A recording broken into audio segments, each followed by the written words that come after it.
When I arrived at Fred Bachman's farm, he was staring dumbfounded at the evening paper. The whole town went nuts. For no reason at all. It says here, people shut up in mid-sentence and stayed that way for 5 minutes. Look at this. Hundreds wandered around the cold in their shirt sleeves, reading like Mentos ads. This is what you wanted to talk to me about?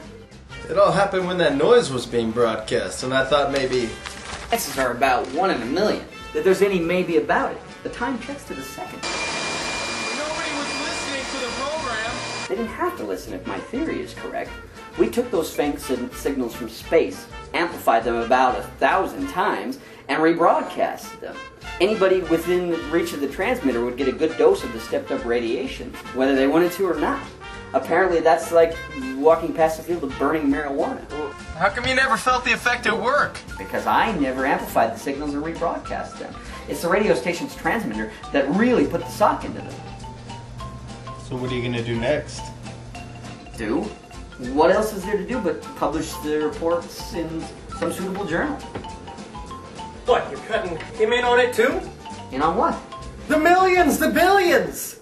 Wonderful. What are you talking about? The noise from the stars, the people, they love it. Did you read the paper, Doc? It was the noise that did it, right? We think so. How do you propose to get our hands on the millions or billions? Real estate.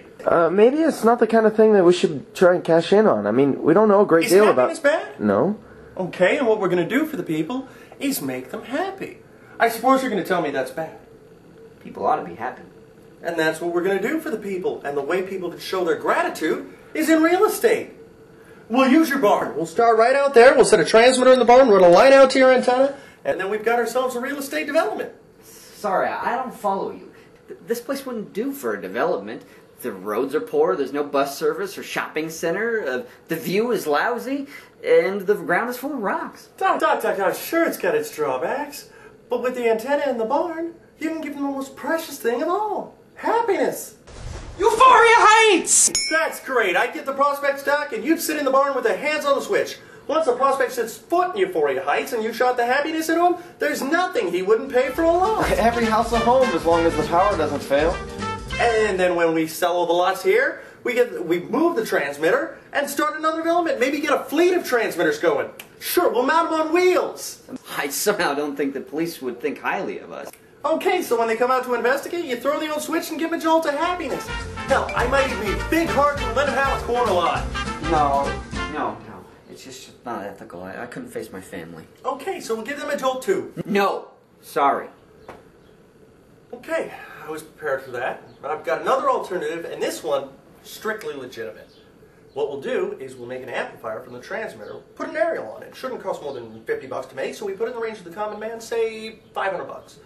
We'll make arrangements with the phone company to take the signal from the antenna and rebroadcast it in the homes of the people with these sets. The sets take the signal from the phone line, amplify it, making everyone in the house happy, see? Instead of wanting to turn on the TV or the radio, people would want to turn on the happiness. No stage crews, no cameras, no expensive sets, no nothing but that hiss. We could call it Euphoria Phone, or Euphio for short. That's great, that's great. What do you say, Doc? I don't know. This sort of thing is out of my line. We all have to recognize our limitations, Doc. I'll handle the business end. You just handle the technical end. Or maybe you don't want to be a millionaire. Oh, yes. Yes, indeed I do. Yes, indeed. Great. Well, the first thing we need to do is build one of these sets and test her. It's really a pretty simple gadget. But I suppose I could throw one together and run a test out here next week.